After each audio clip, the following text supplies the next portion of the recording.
কথাবোৰ আমিতো প্ৰথমতে একোৱে গম পোৱা নাছিলোঁ আৰু মোৰ লগত তাৰপিছতো জুবিনৰ ঘটনাটো হৈ যোৱাৰ পিছতো তেওঁলোক বহুত দিন থাকিলে কাৰণ তেওঁলোকক বহুত দেৰিকৈহে গ্ৰেপ্তাৰ কৰা হৈছে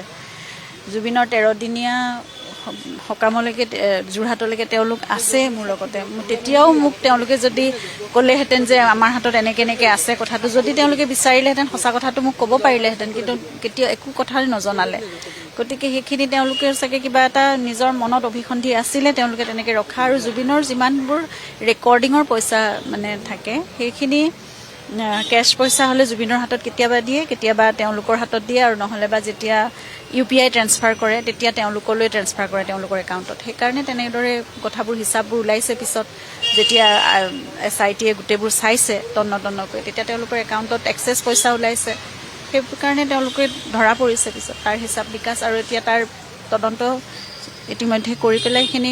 চাই আছে আৰু বিচাৰ কাৰ্য চলি আছে